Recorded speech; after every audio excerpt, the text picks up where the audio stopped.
Voy a hacer una pequeña aclaración en relación con una aseveración de uno de los ponentes anteriores. El Comité Olímpico no es clasista, no se fija si hay clases sociales o no para recibir a los atletas en el Centro Deportivo Olímpico Mexicano. No confundir el papel del Comité Olímpico Mexicano con el papel del Centro Deportivo Olímpico Mexicano. En el centro, en el CEDOM, se recibe a todo tipo de atletas, humildes, de alta extracción económica, etcétera, etcétera. Pero esto solamente muy rápidamente. Yo quisiera iniciar planteando una reflexión inicial. ¿Qué distingue a los países que destacan mundialmente en el deporte? Piénsenlo tantito, por favor. Ahora, voy a hacer una pregunta. ¿Ustedes creen que México puede mejorar en el deporte? Levanten la mano los que piensen que sí. Ok. ¿Quiénes piensan que México no puede mejorar en el deporte? Ok, ahí hay una... Después nos dices por qué. Espero que tengamos tiempo suficiente. Ahora bien, si nosotros pensamos que México puede mejorar en el deporte, ¿en qué deporte pensamos? Levanten la mano los que pensaron en el deporte de medallas olímpicas. Ok. Casi siempre identificamos deporte, únicamente identificamos deporte como deporte de alto rendimiento, el deporte espectáculo, el deporte que aparece en la televisión, el deporte que permite a los políticos pararse el cuello pensando que ellos son los hacedores del deporte. Curiosamente, los países que destacan mundialmente en deporte, no importa su formación político o su sistema político, es por dos cosas.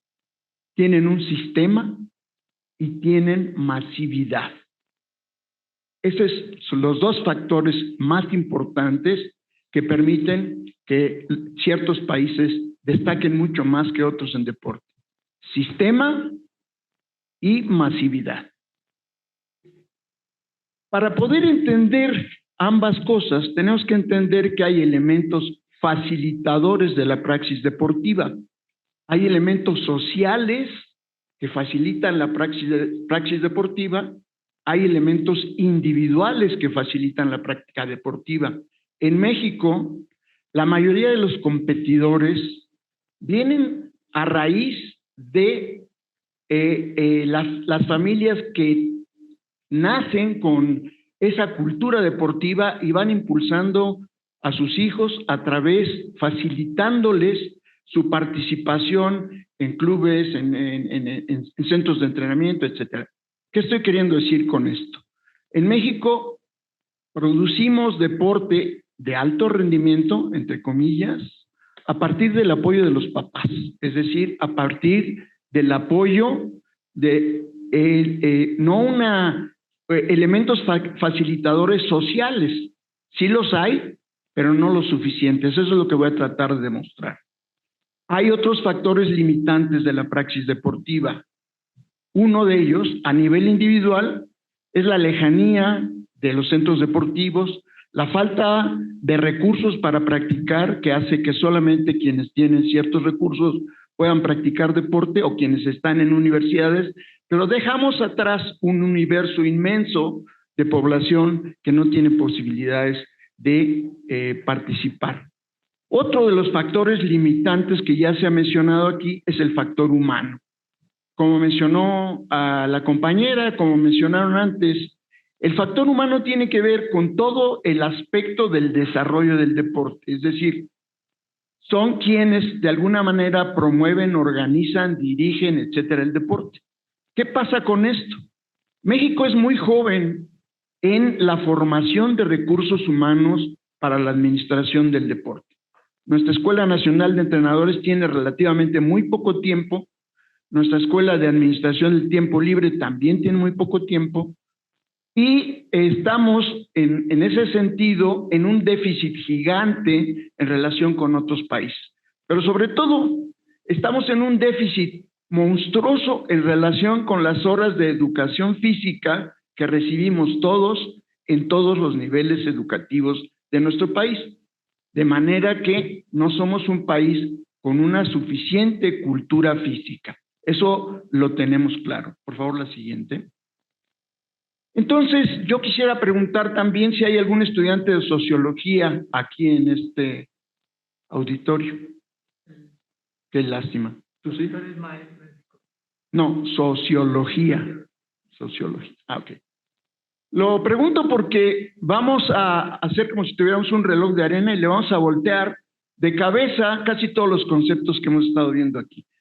Vamos a ver cómo el deporte como fenómeno social, es decir, un comportamiento social que es normado, que es reglado, que se ve como inercial. De hecho, nuestro deporte es inercial, nuestra administración deportiva es inercial, lo que decía Max. Arrastramos inercias de, ahora viene fulanito a dirigir el deporte y llega con la idea A, luego otro con la B, luego otro con la C, etcétera. La inercia es exactamente la misma. La inercia también en nuestros centros de educación también es la misma. Entonces, no podemos tener resultados diferentes con los mismos estímulos. Entonces, podemos analizar el deporte como parte de una estructura social concreta, es decir, como ejemplo, Estados Unidos tiene un deporte bien estructurado con un sistema que alienta el campeonismo hacia tener el alto rendimiento en su expresión máxima, que es el deporte profesional. Entonces tienen todo un sistema de búsqueda desde la primaria, la secundaria, la universidad y los profesionales para darle al deporte un seguimiento basado principalmente en las recompensas sociales y más que nada en las recompensas económicas. A diferencia, por ejemplo, de Cuba, que también tiene un sistema, repito la palabra sistema, deportivo que le permite a través de sus centros de escolares y sus competencias escolares tener un gran deporte de alto rendimiento, pero también tener, en ambos casos, son culturas que son países que tienen una cultura física más extendida en la población en general. La siguiente, por favor. Todas las partes que componen una estructura social están dispuestas en cierto orden que en México muchas veces no tenemos. La siguiente, por favor. Desde el punto de vista funcional, la estructura de la sociedad se conecta con el concepto de sistema, mismo que podemos describir como el modo en que se interconectan los procesos de los actores, es decir, cómo se conectan en la federación el atleta con el entrenador, con el dirigente, eso por hablar en el espacio o en la reducción mínima del deporte, visto como solamente como deporte de rendimiento. Dejamos ahorita por el momento al margen la parte más importante desde el punto de vista social que se refiere al deporte para todos, ¿no? Entonces, este sistema de relaciones pautadas, estructuradas entre actores, en cuanto a la capacidad de estos para fungir, hacer cosas con roles bien establecidos unos respecto de otros. Así pues, tenemos los roles del dirigente, los roles del entrenador, los roles del patrocinador, etcétera, etcétera, ¿no? Toda sociedad es una estructura social. Se conforma de un conjunto como un todo, ¿no? Está compuesto de partes en las que hay relaciones ordenadas. Un sistema de relaciones es el que hace la sociedad. Entonces, vamos a ver un ejemplo de qué es un sistema, un conjunto de elementos de interacción dinámica en el que, por ejemplo, en este caso, las personas vienen siendo partes de un sistema, del sistema familiar en función de una finalidad. Esto así, muy cortito, ahorita lo vamos a hacer un poquito más. Pero también tenemos las instituciones sociales. Por eso me interesaba mucho saber si había alguien de sociología aquí. Las instituciones sociales son creencias y maneras de actuar que cumplen funciones necesarias para la propia sociedad, para que un sistema social tenga un orden y se desarrollen los procesos necesarios para subsistir. Estas instituciones sociales, ojo, se manifiestan como usos, normas y costumbres de actuar. Usos, normas y costumbres de actuar. El deporte forma parte de esa serie de usos, normas y costumbres de actuar en el tiempo libre. El tiempo libre es la materia prima con la que los actores del deporte puedan disfrutar de este ejercicio placentero y satisfactorio, de este ejercicio que lleva hacia el florecimiento personal, no nada más hacia el triunfo. Eso es una consecuencia, ¿ok? Así pues, entrando en el concepto de sistemas, toda sociedad, por pequeñita que sea, tiene sistemas de reproducción y socialización básica, de reproducción, de estructuras económicas, adquisitivas y de división del trabajo, de poder, articulación territorial y utilización de esos territorios, y un sistema de creencias o valores. La siguiente, por favor. Así pues, como ejemplo, los sistemas de reproducción y socialización básica de los individuos los cumple la institución social familia, cuyas formas y patrones están regulados socialmente. Junto a la familia, otra institución básica que nos tiene reunidos aquí es el sistema educativo, que comporta toda una serie de elementos, estamentos que van avanzando de una a otra. Pero también tenemos el sistema de estructuras económicas, adquisitivas, instrumentales, donde se hace la división del trabajo, se ordena y funciona a través de la institución económica. Es donde se decide qué, cuánto producir, cómo producir, para quién producir. ¡Ojo! ¿Qué, cómo y cuánto producir? Nosotros no sabemos ni qué, ni cómo, ni cuándo producir, porque no tenemos un sistema para producir. Tenemos inercias para producir deportistas. No tenemos un sistema que, espero, pueda yo ejemplificar un poquito más adelante. También tenemos un poder legislativo, ejecutivo y judicial que forman parte del sistema de poder. Y también tenemos un sistema de creencias, de religión o de valores que opera a través de la institución religiosa. Todas las religiones alrededor del mundo. Ahora bien, aquí viene la vuelta del reloj de arena para ver si podemos enfocarlo con otro punto de vista distinto al que tradicionalmente lo enfocamos.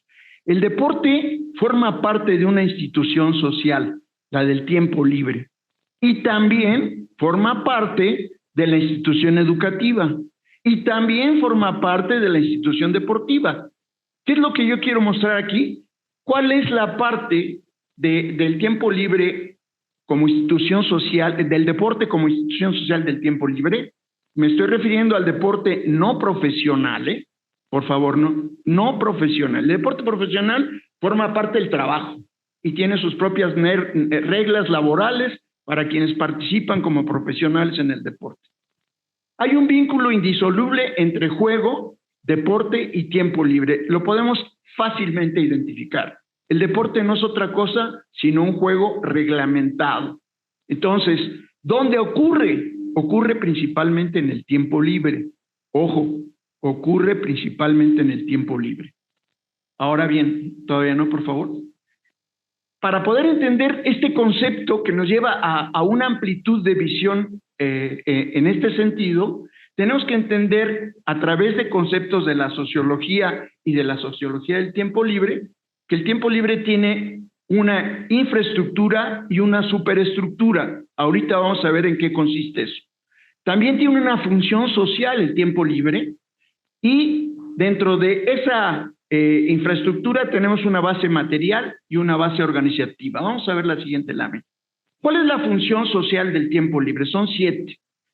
En el tiempo libre hay actividades que permiten el desarrollo de la personalidad, que permiten la formación e información desinteresada, el desarrollo de la capacidad de descanso y relajación, el desarrollo de la capacidad de movimiento, donde está el deporte, donde está la cultura física, que es lo mismo, como decían, ¿no? No hay distinción realmente. También es útil para desarrollar la capacidad de establecer relaciones humanas significativas y sobre todo, el tiempo libre es aquel que permite al ser humano alcanzar el bienestar y la plenitud. Hay un concepto que me encanta mucho que es el florecimiento humano, que es de un investigador que probablemente ustedes conocen, ahorita se me escapa el nombre, ya por la edad, se me van muchas cosas. La siguiente, por favor. Siguiendo con lo que tenemos en el esquema, la infraestructura del tiempo libre tiene una base material, que puede ser social o individual. Material social, los campos de juego, las playas, los parques, los estadios, los recursos estatales para el deporte, es la base material social del tiempo libre, las salas de conciertos, las salas de conferencias para el uso del tiempo libre. Pero también tiene una base individual, que son los recursos que cada uno tiene, tu guante de béisbol, tus patines, tus recursos para pagar un club, etcétera. Y también tiene una base organizativa, social e individual. La base organizativa social es lo que estamos discutiendo aquí. Cómo nos organizamos para promover actividades deportivas. ¿Qué podemos hacer para mejorar esas actividades deportivas? Y la base individual es la manera como cada uno de nosotros organiza su tiempo libre para practicar deporte. La siguiente, por favor. Ahora bien, ¿cuáles son los factores que nos permiten analizar el tiempo libre? El volumen es la cantidad global de tiempo de que cada uno de nosotros dispone individual, pero también socialmente. El mayor tiempo libre es la jubilación. Empiezo a disfrutarla ahora, no saben cómo, ¿eh? Pero hay otros espacios de tiempo libre que la estructura social determina, ¿no? Los espacios de trabajo de 8 horas y las necesidades sociales que son diferentes de país a país hacen que a veces dispongamos de fracciones muy pequeñas de tiempo libre o que solo tengamos los fines de semana para hacer deporte. Por eso tenemos el famoso, ¿cómo se llama, Max? Cuando más juegan fin de semana, los deportistas de fin de semana, ¿no? Sábado y domingo, ¿no? Sí, claro. Por otro lado, la estructura del tiempo libre es la forma como ese tiempo se distribuye, como yo lo distribuyo dentro de un volumen del tiempo que yo dispongo. ¿Cómo lo distribuyo? Pues un ratito para ver televisión, otro ratito para hacer ejercicio, otro ratito para hacer yoga. Esa es la estructura, la forma que yo le doy a mis actividades de tiempo libre. El contenido es lo que tiene que ver con el Estado, con las instituciones, es las posibles acciones dadas de acuerdo a la base material que nos da social, las universidades, el Estado, etcétera, y la individual. Sí, es decir, dada una base material y organizativa que existen y que en nuestro caso son paupérrimas, entonces nosotros podemos tener X contenidos. ¿Qué quiero decir con esto? A ver si lo voy a tratar de traducir. Hay más deporte en taekwondo o en tenis de mesa. Levanten la mano los que piensan que en taekwondo. Los que piensan que en tenis de mesa. Quizá tú piensas que en tenis de mesa. Felicidades, ese es mi deporte. La verdad es que eso depende de la cantidad de instituciones que te ofrecen la posibilidad de hacer deporte. Es decir, hay muchas instituciones privadas, se estaba hablando aquí de fitness y cómo surgieron como hongos, ¿no? La generación de clubes de fitness, ¿no? Esos son un contenido que se da dentro de una estructura determinada. Y el empleo del tiempo libre es la forma como cada uno de nosotros decide finalmente utilizarlo dentro de un contenido determinado. Ahora vamos a pasar a lo que yo hablo. El centro de este tema es el enfoque sistémico en la administración del deporte. El horizonte de construcción de este modelo es aportar para transformar. Hablamos de transformar el deporte nacional. ¿Cómo lo podemos hacer? Solamente voy a presentar un modelo.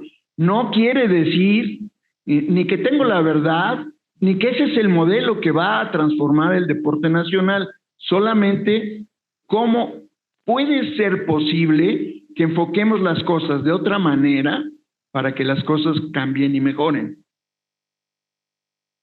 Entendemos, pues, que un sistema es un conjunto, unión de cosas interconectadas e interdependientes, de tal manera que conforman una unidad compleja. A mí me da mucha risa cuando hablan que el SINADE es nuestro máximo órgano de trabajo, ¿no? Cuando el SINADE nunca ha definido cuáles son ni sus procesos, ni sus resultados, ni cuáles son sus inputs, o sea, sus retroalimentaciones, ni quién lo va a hacer. O sea, tenemos la palabra Sistema Nacional del Deporte debería estar seguida de una serie de argumentos como los que se van a ver aquí más adelante. Vamos a ver cuál es un concepto muy simple de sistema. Una gráfica es, un sistema tiene una entrada, tiene un procesamiento, una salida y una retroalimentación. Este es un sistema simple. Vamos a verlo un poquito más complejo. La entrada 1 tiene un proceso 1, una salida 1 que, a su vez, es la retroalimentación del proceso 2. El proceso 2, a su vez, tiene un producto que es un insumo para la entrada 3 y así sucesivamente hasta llegar a una retroalimentación, pero ya en un sistema más complejo. ¿Cómo podríamos visualizarlo, como ejemplo, como parte de un país? La nación vista como sistema, el país visto como sistema, la parte que ahora le adjudicamos hasta arriba sería la que cumple una función normativa y reguladora. La CONADE no cumple esa función, pero al mismo tiempo quiere ser operativa, o sea, quiere normar, regular, pero al mismo tiempo operar. Entonces, ahí quizá, desde ahí estamos quizá mal, ¿no? Entonces, este sistema en el caso de país, el ejemplo sociopolítico es que el sistema sociopolítico produce leyes, normas, reglamentos que permiten regular los subsistemas físico, ecológico, económico, educativo, y yo propongo que hubiera el sistema de cultura física, que tiene también a su lado el subsistema demográfico. ¿Qué es esto? El subsistema demográfico produce personas. Esas personas en el sistema... Perdón, un momentito. ¿Estoy viendo? Damos 3 minutos nada más, porque si no ya no terminamos. Vámonos. Entonces, nos vamos. Los sistemas deberían tener modelos de gestión deportiva. ¿Qué sería un sistema de gestión deportiva? Constaría de todos estos pasos. Todos los sistemas que ofrecen servicios deportivos deberían tener modelos de gestión, modelos de operación, utilizando lo que se mencionó aquí, también el concepto de administración. Este es el modelo de gestión puramente deportiva, ¿no? La que sigue. Este sería un ejemplo sistémico, modular de gestión deportiva. Tendríamos aquí las estrategias que vimos en el esquema anterior y tendríamos quizá como propuesta un esquema de múltiples entradas donde hubiera un deporte en la educación, un deporte en organizaciones deportivas públicas, en organizaciones civiles, federaciones, asociaciones, en clubes, empresas deportivas privadas. Todo esto tendría que cumplir con estos procesos de gestión deportiva hasta llegar como paso final a promover el deporte de alto rendimiento. Pero además de eso, necesitamos ideas, necesitamos superestructura, esa plataforma ideológica que trata de aportar uniformidad, que no tenemos, uniformidad conceptual en cuanto al deporte, a la activación física, a la educación física y a la recreación física englobadas en el término de cultura física. Esto para construir una imagen distintiva. Aquí un concepto. La cultura física es la parte de la cultura en general que se ocupa del ser humano para acrecentar su potencialidad en cuanto a recursos, autoestima, actitudes, hábitos, mejoras adaptativas, capacidad para resolver problemas, eficiencia motora y demás atributos, habilidades y destrezas y valores que le ayudan a su autorrealización mediante un proceso creciente y constante de optimización. Este es un concepto de cultura física. Díganme ustedes dónde está el concepto de cultura física que tenemos como guía para por lo menos tratar de hacer algo congruente en todos los niveles, ¿no? También, la que sigue, para atrás, por favor. Tiene una función social, hay una perspectiva que yo propongo que es concebir a la cultura física como un servicio público que coadyuva a alcanzar ese sentimiento de plenitud humana porque desarrolla y amplía el interés por alcanzar el bienestar y la salud, a satisfacer ciertas necesidades importantes en el ser humano. Necesitamos construir nuevas políticas públicas, de las cuales aquí tengo varios ejemplos. Una de ellas, ampliar en calidad y cantidad la oferta de servicios públicos de este tipo. En el caso institucional, la oferta, ya se mencionó aquí, de este tipo de servicios, ¿no? Reforzar la educación formal e informal, con aprendizajes que duren para toda la vida, creando hábitos deportivos, recreativos y de tipo físico. La que sigue, reducir al máximo posible el déficit histórico de profesionales y especialistas en educación física, deporte, recreación y en general cultura física. Abrir fuentes de trabajo con la creación de servicios de tipo deportivo, recreativo y de activación física de tipo autogestivo y autofinanciable. Preservar espacios y recursos para el juego, el deporte, etcétera. Revisar y adecuar las políticas administrativas de los parques públicos y de nuestras propias instalaciones deportivas en las universidades y en los centros educativos. Coordinar y concertar esfuerzos públicos y privados para promocionar más el deporte, buscando sistematizar e impulsar con mayor énfasis activación física, juego y deporte para todos, pero por supuesto, como consecuencia, vamos a mejorar en el deporte de alto rendimiento. Articular el deporte de rendimiento con el deporte estudiantil, eso existe, falta impulsarlo más, y dar continuidad y apoyo y seguimiento a los deportistas destacados que avanzan de un nivel a otro. Nuestros deportistas son sufridísimos, la verdad, se la ven negras para poder participar y obtener como parte de su formación los recursos necesarios para competir internacionalmente. Cierro con esta última idea. Normar en forma explícita los criterios para otorgar recursos federales a los estados, institutos, federaciones y asociaciones deportivas, para evitar algo que mencionó la compañera, que sería la apropiación de recursos por parte de los federativos y los organizadores de los recursos que servirían para hacer más deporte. Por eso tenemos bastante que ver en relación con el mal uso de esos recursos. Perdón por la digresión, pero es una realidad. Muchas gracias.